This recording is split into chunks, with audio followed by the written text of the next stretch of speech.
प्रणाम। मेरा नाम अवनी राकेश शाह है। मैं भाईंदर में रहती हूँ। मेरा आज का विषय है जैन धर्म में दीक्षा हेतु जानकारी। दीक्षा दीक्षा मतलब क्या? दीक्षा शब्दનો गुंजारव सुनते ही त्याग और वैराग्य की सुवास बिखेरी जा सकती है। त्याग मतलब क्या? सिर्फ काया और वचन पर का ममत्व दूर करना? नहीं, काया और वचन पर का ममत्व के साथ मन पे काबू रखना, वही सबसे बड़ा संयम है। मन पे हम कंट्रोल कर पाए तो हम सभी इंद्रियों पे कंट्रोल कर सकते हैं। कहते हैं ना, मन होता है तो मालवे भी जा सकते हैं। यानी કે ગુજરાતીમાં કહેવત છે કે મન હોય તો જ માળવે જવાય। वैसे ही मन पे काबू हो तो मोक्ष मिल सकता है। इसीलिए मन, वचन और काया पर का ममत्व दूर करना, उसका ही नाम है दीक्षा अर्थात संयम। मुमुक्षु आत्मा मोक्ष का अर्थ ही होता है और दीक्षा लेने के लिए मन में मोक्ष की इच्छा के साथ गुरु की आज्ञा सर्वोपरि होती है। जो हमें सही लगे वो नहीं, जो गुरुवर को योग्य लगे वो ही जीवन भर करना, वही सच्ची दीक्षा है। मैंने कई गुरुदेव को जीवन समर्पण करते हुए देखा है। प्रभु की आज्ञा मानकर जो गुरु कहे वही तहत्ती, क्योंकि हमारा ज्ञान जहाँ पूर्ण होता है वहीं से गुरु का ज्ञान शुरू होता है। हमारे लिए क्या अच्छा क्या बुरा वो हमसे बेहतर हमारी गुरु माँ जानती है। गुरु कहते हैं कि मुमुक्षु आत्मा भले ही ज्ञानी न हो तो चलेगा, लेकिन वो दयालु और करुणावान होना चाहिए।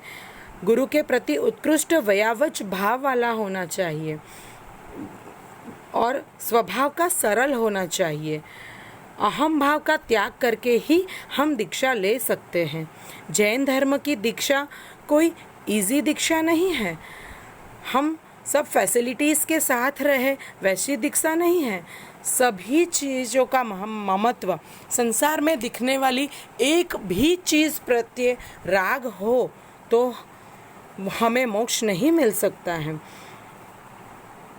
क्योंकि दीक्षा के बाद में मैं कहूँ वो ही सही की पकड़ नहीं चलती है। मेरे गुरु कहे वो ही मेरे जीवन के लिए सही।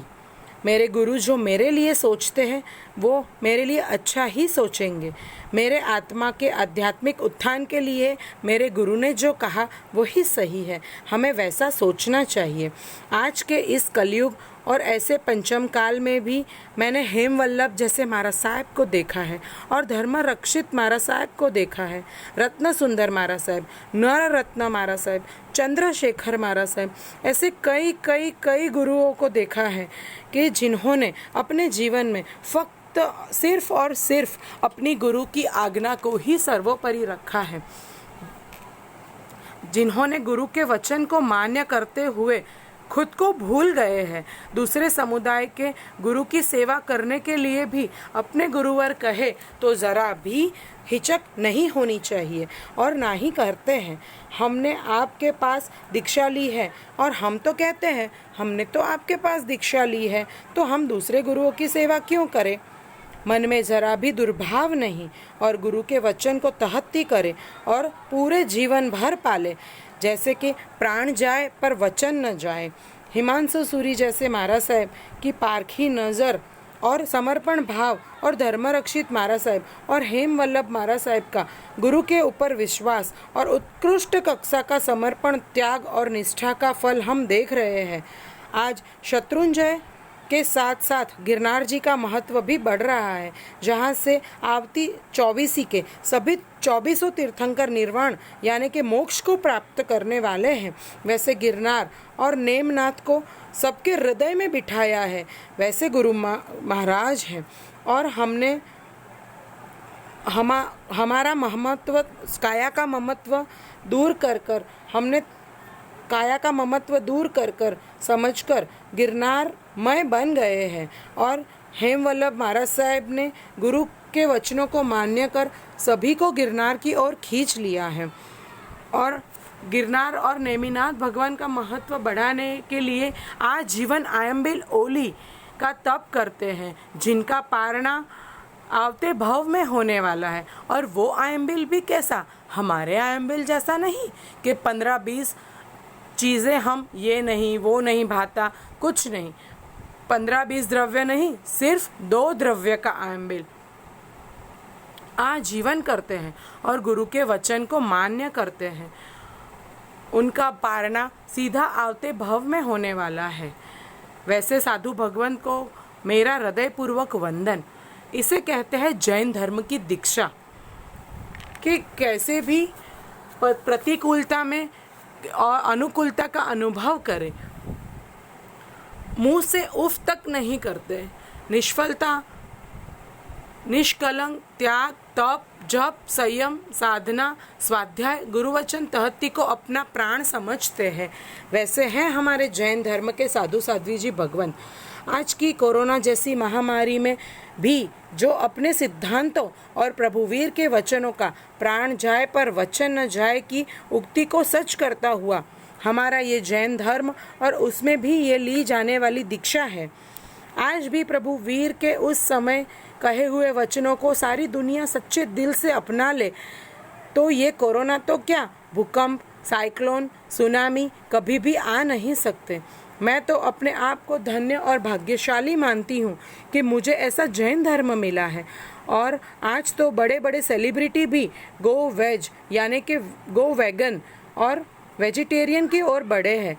उन्होंने नॉनवेज का त्याग किया है, वेजिटेरियन को अपनाकर मेरे वीर के वचनों को सच किया है। सत्य, अहिंसा, अचौर्य, ब्रह्मचर्य और अपरिग्रह के 5 महान सिद्धांत जो मेरे वीर प्रभु ने दिए हैं वो पालते हैं हमारे जैन धर्म के दीक्षा लेने वाले मुमुक्षु आत्मा। और कैसा पालन, जाव जीव का पालन, जहाँ तक जिए तब तक पालन करेंगे। वो सारी दुनिया अपना ले तो कभी भी वैश्विक संकट या कोई भी बीमारी हमारी ओर आ ही नहीं सकती। ग्लोबल वार्मिंग को दूर करने में भी हमारे जैन धर्म की दीक्षा लेना सर्वोत्तम है। ना एसी का यूज़, ना फैन का यूज़, ना फ्रीज का, ना लाइट का, ना इलेक्ट्रिसिटी का, बस यूं ही पैदल चल के विहार करना जो ग्लोबल वार्मिंग को बहुत ज़्यादा रोकता है। ना ही व्हीकल्स का उपयोग, ना ही प्लास्टिक का उपयोग, और पर्यावरण के साथ मिलजुल कर कभी भी किसी भी जीव को वेदना न पहुँचे उसका ध्यान रखते हैं हमारे जैन धर्म के साधु। ना ही पेड़ पौधे काटना, ना ही वनस्पति, पृथ्वीकाय, अपकाय, तेवकाय और वायुकाय और वनस्पतिकाय जैसे जिसके 22 प्रकार के भेद हैं, वैसे किसी भी एकेंद्रिय से लेकर पंचेंद्रिय जीव तक किसी की भी त्रस या स्थावर से लेकर सूक्ष्म या बादर से लेकर सभी भी किसी भी जीवों को नुकसान नहीं पहुंचाते हैं। हमारे साधु साध्वी जी भगवान हुए ना प्रकृति और पर्यावरण को रक्षण करने वाले। प्रकृति और पर्यावरण को फायदा तो सभी तरीके से सर्वोत्कृष्ट लाइफस्टाइल हमारे जैन धर्म के साधु साध्वी की है।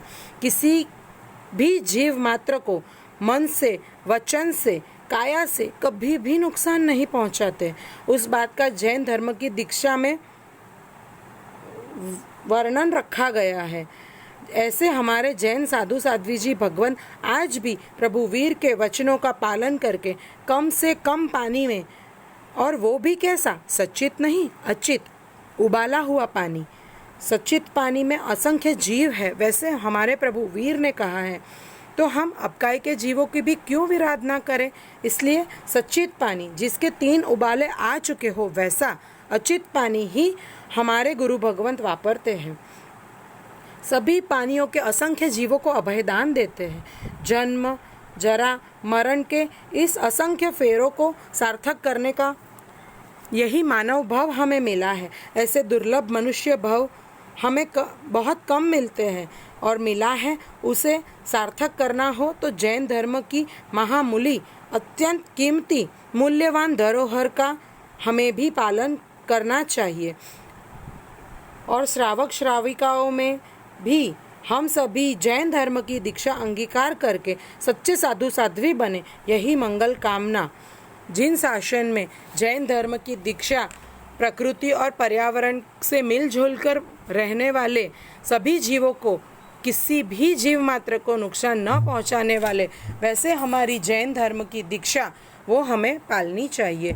हम सभी अपने आत्मा का कल्याण करें, यही मंगल कामना। प्रणाम।